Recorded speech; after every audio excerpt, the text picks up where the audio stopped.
Honorable secrétaire général de la Convention baptiste d'Haïti, très cher révérend Rémi Brutus, orateur principal du jour, très cher révérend Bernard Jean-Baptiste, responsable des finances et de projets au sein du comité de la Convention baptiste d'Haïti, honorable docteur Mario André Jean, conseiller d'honneur auprès du comité de l'Église baptiste de Fort-Liberté, distingués membres du comité du district du Nord-Est, infatigable membre du collège pastoral de l'Église baptiste de Jérusalem de Fort-Liberté, avant même, je dirais plutôt les différents pasteurs du district, et ensuite les membres du collège pastoral de l'Église baptiste de Jérusalem de Fort-Liberté, mesdames, messieurs les représentants du ministère des cultes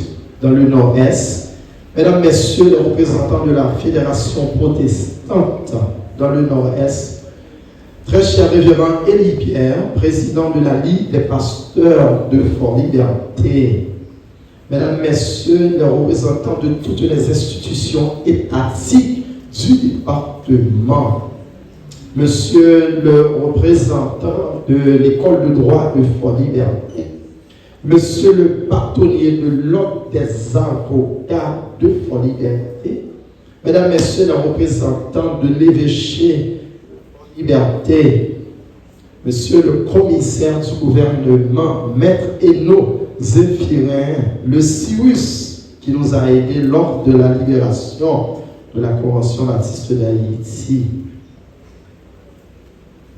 membres de la police nationale, membres de l'armée d'Haïti, membres du système judiciaire haïtien, mesdames, messieurs, membres de la presse parlée, écrite, télévisée en ligne.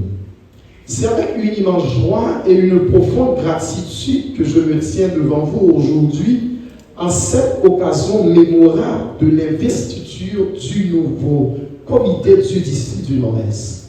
Ce moment marque non seulement le début d'une nouvelle ère pour notre district, mais également un engagement renouvelé envers notre communauté, nos valeurs et notre avenir commun. Nous sommes ici ce matin à l'Église baptiste de Jérusalem de Fort-Liberté. C'est si spécial, non seulement pour célébrer les membres de ce nouveau comité, mais aussi pour honorer le travail acharné, le dévouement et la passion qui nous animent tous. L'investiture d'aujourd'hui est un symbole de l'espoir et des aspirations que nous partageons pour notre district. En ces temps de défi, il est essentiel de nous rappeler que c'est notre unité, notre solidarité et notre détermination collective qui nous permettront de surmonter les obstacles. Ensemble, nous avons le pouvoir de transformer nos rêves en réalité, de bâtir un avenir meilleur pour nos enfants et de faire de notre district un modèle de progrès et de développement. Je tiens à saluer les membres du comité sortant. De ce fait, je vais dire quelque chose en créole. Je veux remercier le révérend Carré Lafosse qui a occupé cette fonction pendant plusieurs années. Ensuite, le révérend Jodelin qui a assuré la transition. Je veux remercier ces deux anciens surintendants. Leurs travaux ont jeté les bases sur lesquelles nous construirons l'avenir en tant que nouveau comité. Messieurs, merci pour votre engagement à faire avancer notre district et à défendre les intérêts de chacun d'entre nous. À ceux, nous, membres de ce comité, qui prennent aujourd'hui cette nouvelle fonction, messieurs, je vous encourage à travailler avec passion et détermination pour le bien-être des églises du district. Votre rôle est crucial et vous avez la responsabilité de représenter chaque voix de notre communauté.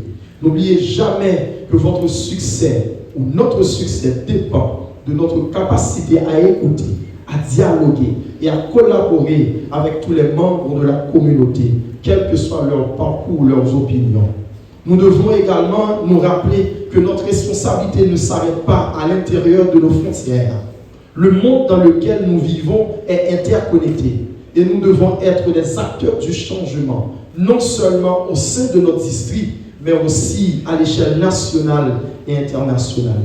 Engageons-nous à promouvoir les valeurs de justice, d'égalité et de solidarité et à défendre ceux qui n'ont pas voix au chapitre.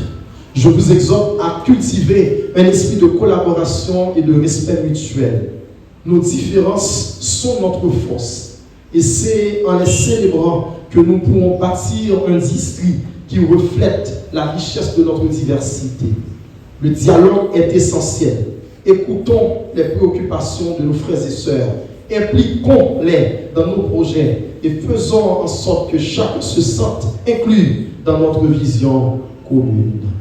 Notre devise est claire: servir les églises dans toutes les 13 communes et 4 arrondissements de notre département, tout en enseignant un évangile holistique qui vise l'homme dans toute son intégralité.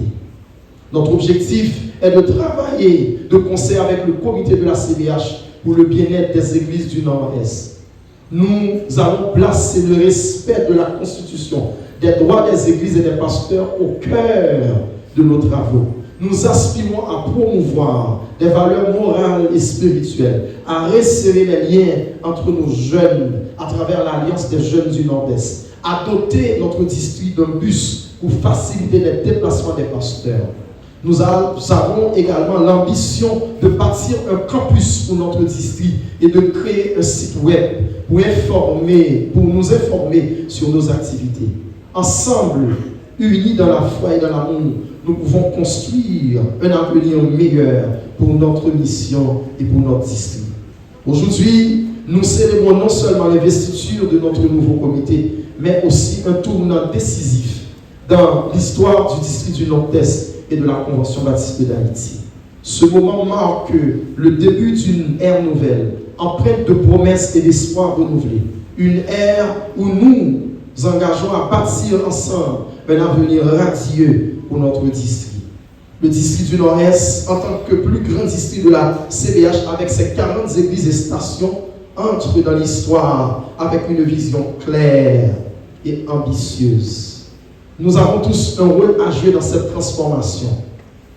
Le district du Nord-Est, mes chers frères et sœurs, mes chers amis, en ce jour, le fleuron de la Convention baptiste d'Haïti a embrassé une destinée nouvelle, une ère de lumière, renaissance, qui s'inscrit désormais en lettres d'or dans l'histoire glorieuse de notre mission. En cette occasion, je me permets de vous rappeler les paroles de John F. Kennedy lors de son investiture. Ne demandez pas ce que votre pays peut faire pour vous, mais ce que vous pouvez faire pour votre pays. Ces mots résonnent profondément dans le contexte de notre mission. Nous sommes appelés non seulement à diriger, mais à servir. Un bon dirigeant ne se définit pas par son autorité, mais par sa capacité à inspirer et à servir. Il incarne l'exemplarité et guide avec une vision claire, tout en donnant aux autres les moyens de réussir. Notre nouveau comité est composé de personnes dévouées, prêtes à travailler ensemble pour le bien-être de notre communauté. Nous avons la responsabilité de transformer le succès collectif en fierté commune, en mettant en avant les talents et les compétences de chacun. Notre mission est de bâtir des ponts, de renforcer les liens entre nos églises et de promouvoir un évangile qui touche chaque cœur. Ensemble, nous devons nous engager à être des agents de changement, à apporter l'amour de Christ dans notre région. Nous avons des défis à relever, mais je suis convaincu qu'avec détermination et foi, nous pouvons les surmonter. Je vous invite à prier pour notre comité, afin que nous soyons guidés par la sagesse divine dans toutes nos décisions. Que notre service soit un reflet de l'amour de Dieu et une source d'inspiration pour notre communauté. Merci à Pasteur Dudson Jean, le pasteur de l'église baptiste de Wanamé. Merci au révérend Éric Pierre de Cap-Sardine. Merci au révérend Jodelin